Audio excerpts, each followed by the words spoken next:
Hello everyone, मैं विनोद स्वरूप, आपका language coach. New way of learning, easiest way of learning के आज के इस वीडियो में आपका स्वागत करता हूँ। First flight lesson 7, glimpse of India का part 1, baker from Goa.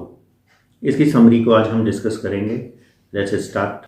Portuguese days, ये जो स्टोरी है ये पोर्चुगीज़ डेज के बारे में है, जब पुर्तगाली लोगों का शासन हुआ करता था गोवा में। उस समय क्या स्थिति थी। Old people reminds about Portuguese days, मतलब बूढ़े लोग, जो पुराने लोग हैं या बूढ़े लोग हैं, जो वृद्ध लोग हैं, वो हमें याद दिलाते हैं पोर्चुगीज डेज के बारे में, जब पुर्तगाली लोगों का वहाँ शासन हुआ करता था। Portuguese like bread and they have mixtures and moulders and as long furnaces. तो उन लोगों ने ब्रेड, उन्हें पसंद थी पोर्चुगीज लोगों को, तो उन्होंने उस ब्रेड को बनाने के लिए मिक्सचर्स बनाए थे, जिसमें मिक्सचर्स में ब्रेड बनाने का जो भी डो होता है उसे मिक्स करते हैं, उसके लिए मिक्सचर्स लगाए थे। मोल्डर्स लगाए थे जिससे उन्हें मोल्ड किया जा सके, शेप दी जा सके। And as long furnaces, as long का मतलब है बहुत पुरानी, युगों पुरानी भट्टियाँ लगाई थी जिसमें उन ब्रेड्स को बेक किया जाता था। Maybe sons of the bakers carry on their family profession. Maybe आज भी उनके जो सन्स हैं बेकर्स के, वो आज भी इस बिजनेस को कैरी ऑन करते हैं। दे आर कॉल्ड पैडर इन गोवा। उन्हें गोवा में पैडर कहकर भी बुलाया जाता है, या उस नाम से भी उन्हें जाना जाता है। नंबर नेक्स्ट आता है bread bank. Author reminds that baker used to be his friend, कि जो बेकर्स थे वो उसके दोस्त हुआ करते थे, मतलब जब वो छोटा था। कंपेनियन एंड गाइड, उनके साथी होते थे और उनको मार्गदर्शन देते थे, कुछ एडवाइस वगैरह देते थे। He visit twice a day. Baker जो होता था वो दिन में 2 बार आता था, विजिट करता था। Children used to run and greet and meet him for bread bangles.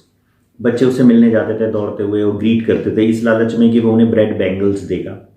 जैसा कि इमेज में आप देख सकते हैं, गोल तरह की छल्ले नुमा बैंगल्स रूपी ब्रेड बनाते थे वो, स्पेशली बच्चों के लिए। Memories. Baker made his musical entry by bamboo staff which help him in calling and buyers and supporting the basket.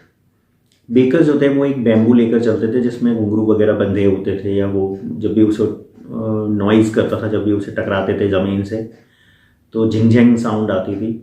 तो और उसका एक ही यूज़ था कि उससे वो बायर्स को बुलाने के लिए, या उनको इंटीमेट करने के लिए, उन्हें बताने के लिए, कि इन्फॉर्म करने के लिए कि बेकर आ गया है, उसे चिल्लाना ना पड़े। तो उस साउंड से ही लोग ब्रेड खरीदने के लिए बाहर आ जाते थे। और वो बैम्बू जो था, वो जो बास्केट जो वो सर पे रख के लाते थे, उसको सपोर्ट करने के लिए भी वो बैम्बू काम करता था। Children tried to peep into the basket. बच्चे कोशिश करते थे कि वो उस बास्केट में झांक के देख सकें कि क्या क्या चीज़ें हैं। वो ये तो देख नहीं पाते थे, छोटे होते थे, तो बास्केट तक पहुंच जाएं तो कभी छत पे चढ़ के, दीवार पे चढ़ के झांकते थे। Author still remembers the fragrance of loaf, मतलब ऑथर को आज भी वो स्मेल याद है या फिर फ्रेग्रेंस याद है जो ब्रेड की उस समय आती थी, बेकर की बास्केट से या ब्रेड से। बेकर्स इंपॉर्टेंस, उस समय बेकर की क्या इंपॉर्टेंस थी।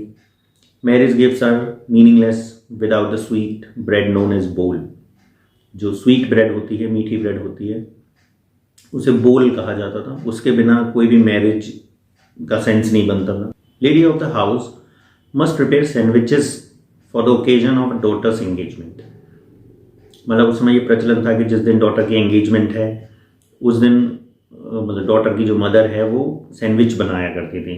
ये प्रिपरेशन होती थी, मतलब ये एक मैंडेटरी ट्रेडिशन था उनके यहाँ पर।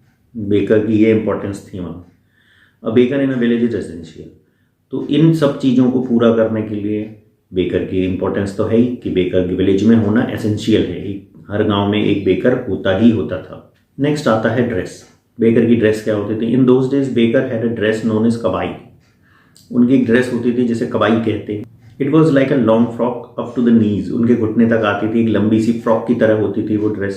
प्रॉफिटेबल प्रोफेशन, उस समय ये प्रोफेशन जो था बहुत ही प्रॉफिटेबल माना जाता था। Baker usually collected the bills at the end of the month. वो महीने के एंड में उसे बिल्स को कलेक्ट करते थे, मतलब जो भी अमाउंट पे होना होता था वो डेली आते थे, ब्रेड दे जाते थे, और उसका जो हिसाब होता था वो मंथली बेसिस पे होता था। Monthly account used to be written on some wall. जो मंथली अकाउंट्स हैं, हिसाब है कि आज कितनी ब्रेड ली हैं, कल कितनी ली हैं, वो कभी दीवार पे कहीं कोने में लिख ली जाती थी। It was a profitable profession. उन दिनों ये बहुत ही प्रॉफिटेबल प्रोफेशन हुआ करता था। They always looked hefty and prosperous. और बेकर्स जो थे हमेशा हट्टे कट्टे तगड़े से दिखते थे, मोटे से, तो और इस तरह से लगता था जैसे वो बहुत प्रॉस्परस हैं, समृद्ध हैं, उनके पास पैसों की कोई कमी ही नहीं। आज के वीडियो में इतना ही। आई होप ये वीडियो आपको अच्छा लगा होगा। इन केस अगर कोई डाउट है, कोई प्रॉब्लम है, कोई क्वेरी है आपकी, आप कमेंट में ड्रॉप कर सकते हैं।